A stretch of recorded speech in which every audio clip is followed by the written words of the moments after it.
is precious time away from their family. One way to balance the two responsibilities is to invite others to their family worship evening on occasion. Over the years, Masanao, an elder in Japan, invited single ones and spiritually fatherless families to his family study. In time, some who were helped became elders themselves and imitated Masanao's fine example. Shun dishonest gain. Shepherd the flock eagerly. Paragraphs 14 and 15. Question: why should elders guard against the love of dishonest gain, and how can they imitate Paul in this regard? Peter also encouraged elders to shepherd the flock neither for love of dishonest gain, but eagerly. The work of the elders takes up a considerable amount of time, yet they do not expect any financial compensation. Peter saw the need to warn his fellow older men about the danger of shepherding the flock out of love of dishonest gain. That danger is evident in the life of luxury led by religious leaders of Babylon the Great, while many people are forced to lead a life of poverty. Revelation 18:2 and 3. The elders today have good reason to be on guard against any tendency in that direction. Paul set a fine example for Christian elders.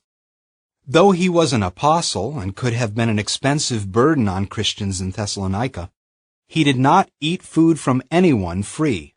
Rather, he labored and toiled night and day. 2 Thessalonians 3:8. Many present-day elders, including those who are in the traveling work, set a fine example in this regard. Although they accept hospitality from fellow believers, they do not put an expensive burden upon anyone. 1 Thessalonians 2:9. Paragraph 16. Question: what does it mean to shepherd the flock eagerly? The elders shepherd the flock eagerly. Their eagerness is evident in their self-sacrificing attitude in helping the flock. However, that does not mean that they force the flock to serve Jehovah, nor do loving elders encourage others to serve God out of a competitive spirit. Elders appreciate that each sheep is unique. They are eager to help their brothers to serve Jehovah happily. Not lording it over the flock, but being examples. Paragraphs 17 and 18. Question A. Why did the apostles at times have difficulty grasping Jesus' teaching on humility? Question B. In what similar situation might we find ourselves? As we have discussed, the elders should keep in mind that the flock they are shepherding is God's, not their own. They are careful not to lord it over those who are God's inheritance. 1 Peter 5:3 reads, neither as lording it over those who are God's inheritance, but becoming examples to the flock. At times, Jesus' apostles reached out with the wrong motive. Like those who were ruling the nations, they wanted to have a prominent position.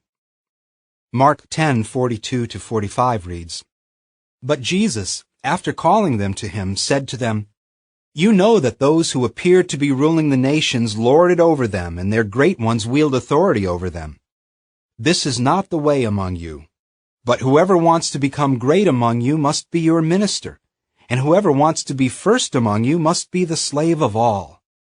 For even the Son of Man came not to be ministered to, but to minister and to give his soul a ransom in exchange for many. Today, brothers who are reaching out for an office of overseer do well to examine themselves as to why they are reaching out. 1 Timothy 3:1. Those who are now elders may want to ask themselves frankly whether they have a desire for authority or prominence, as some of the apostles did. If the apostles had difficulty in this area, then elders can appreciate that they need to work hard to avoid any worldly tendency to enjoy having authority over others. Paragraph 19. Question: what should elders remember when taking action to protect the flock? Granted, there are times when the elders need to be firm, such as when protecting the flock from oppressive wolves. Paul told Titus to keep exhorting and reproving with full authority. Titus 2:15. Yet, even when having to take such action, the elders try to dignify the ones who are involved. They appreciate that rather than harsh criticism, Gentle persuasion is usually more effective in reaching hearts and in moving someone to follow a right course. Paragraph 20. Question: how can elders imitate Jesus in setting a fine example? Christ's fine example motivates elders to love the flock. Our hearts are warmed as we read how he taught his disciples in the preaching and disciple-making work. His pattern of humility touched the hearts of his disciples, motivating them to follow a course reflecting lowliness of mind, considering that the others were superior to them. Elders today are likewise moved to follow Jesus' example, and they, in turn, want to be examples to the flock. Paragraph 21. Question: to what reward can elders look forward? Peter concluded his admonition to the older men by referring to a promise for the future. 1 Peter 5:4 reads, "And when the chief shepherd has been made manifest, you will receive the unfadable crown of glory." The anointed overseers will receive the unfadable crown of glory with Christ in heaven. The under-shepherds of the other sheep will have the privilege of shepherding the flock of God on earth under the rulership of the chief shepherd.